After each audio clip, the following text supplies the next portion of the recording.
So this is a new one.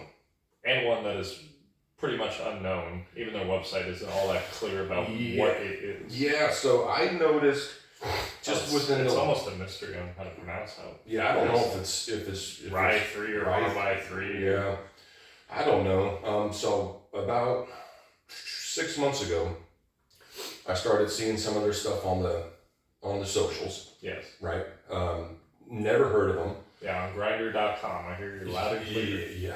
And then when we were out hunting at the Total Wine. At the Total Wine 3-4 weeks ago, they had a couple of these offerings at the Total Wine. So I thought it would be interesting to at least grab one and see what they're doing. And what you grabbed was the cask strength toasted barrel finish. Correct. So after doing just a little bit of research, excuse me, not a lot.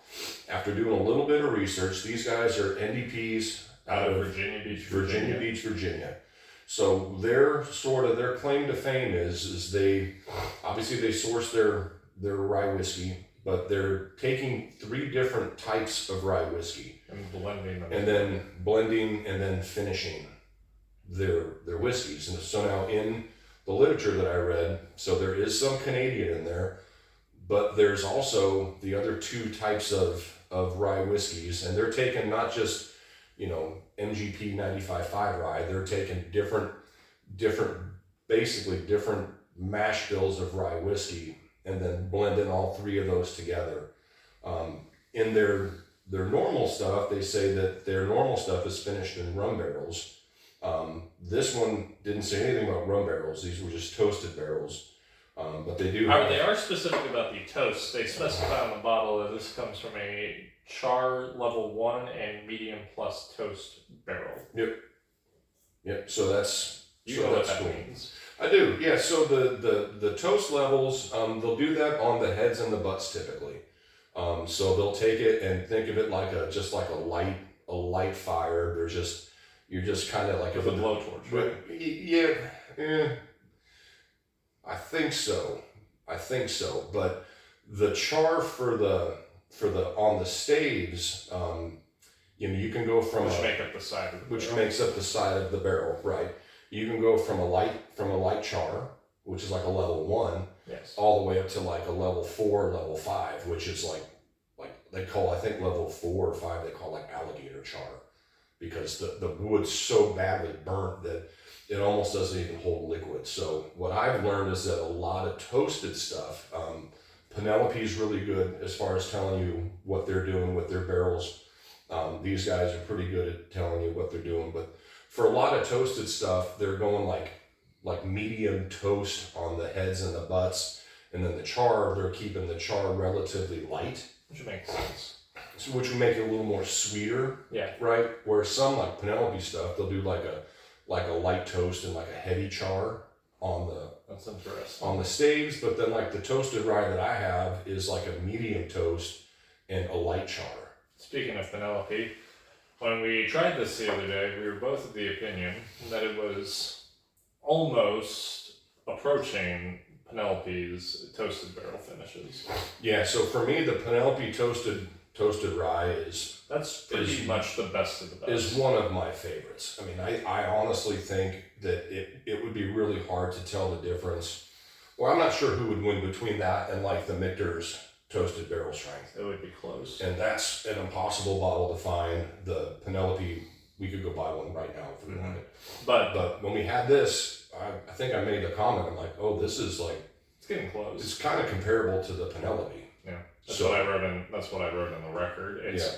I think my exact verbiage was almost comparable to Penelope. Yeah, but there's that the mintiness in there. There's that powdered sugar, which it's very straightforward as far as a rye whiskey is concerned. There's nothing unexpected in it, which is fine, which is good.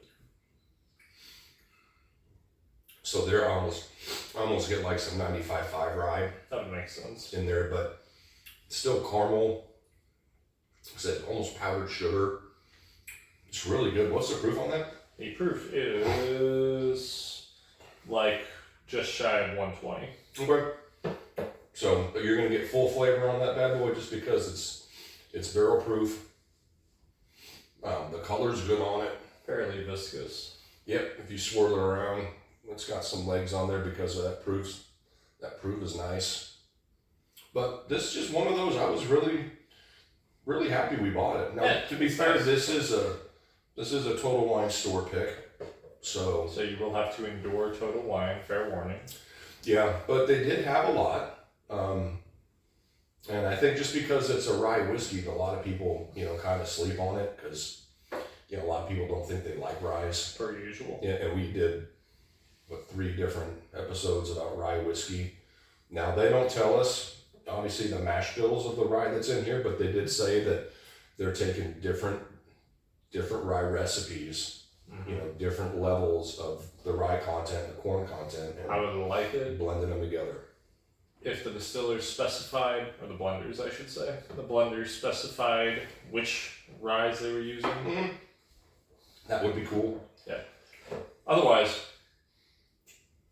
I mean, as far as the blending is concerned, since they took 3 very distinct ryes and blended them together, it's impressive that it all harmonized in such a way. Yeah, it's very. I mean, the thing is, it's very well put together. Like it's all like nice and homogenized. There's not one. I guess there's not one rye whiskey in there that's like jumping out and taking over the whole blend. With the toasted barrels at cask strength, it's got great proof. It's got that nice sweetness that Is it a good value? that you tend to find. I think so. I forget what we paid for it It wasn't a lot. because we bought a bunch of stuff that day. And You almost bought a blue spot, if memory serves. I know. I still want to go back and buy that. A little bit about it. But I don't think it was. Let's just say this. I think it's a $60-ish or sub $60 bottle, which for a rye whiskey is not terrible because rye tends to be a little pricier than normal bourbons. How they blended it, how they finished it. Now they didn't tell you. Well, they didn't tell us how long that it sat in toasted casks for. I'm assuming it sat for a little bit, just because of how powdered sugar sweet Right, that it is. right. So it definitely picked up the influence of those toasted barrels. And to be fair, some of their other stuff, the one that I've been looking at, I think I'm going to buy it online, is they have a cigar blend. Yeah. So, and they finished that in, I think, Naranja casks. And there's a couple other casks that they finished it in that seems super interesting. And you can buy it at cask strength too. And I think it's like $100. So, but super interesting. These guys out of Virginia Beach, it's too bad they weren't there when we lived there because it would have been cool to go see them. But like I said, there's not a whole lot of information. I went on their website and there's not a whole lot of background. Not a whole Would lot. like to see more background. I want to know more about this outfit. Yeah. See what they're all about. I would too. But that's the cool thing, right? And we've talked about NDPs before, non-distilling producers. But, just because you don't make your own stuff doesn't mean you can't do. You can do wonderful things about blending other Yeah. people's product, and Yeah. you still have to age it and deal with it. Sure.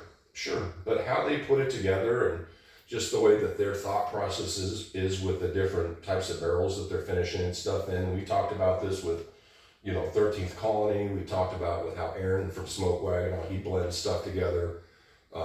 Even Penelope, sourcing MGP and how they put stuff together. Like it's a really, really cool thing that they're doing. That they're focusing on. Yeah. So just because you don't have $1 million still doesn't mean you can't have a cool NDP, as long as you have some cool vision and you've got the wherewithal to be able to put it together, And I think these guys did a really good job. I was really happy we tried it and glad we bought it. Only wish they said more on the bottle. That would be nice, but hopefully as they get a little bit bigger, just that I've only seen it at Total Wine out here in Texas. Maybe they have a contract.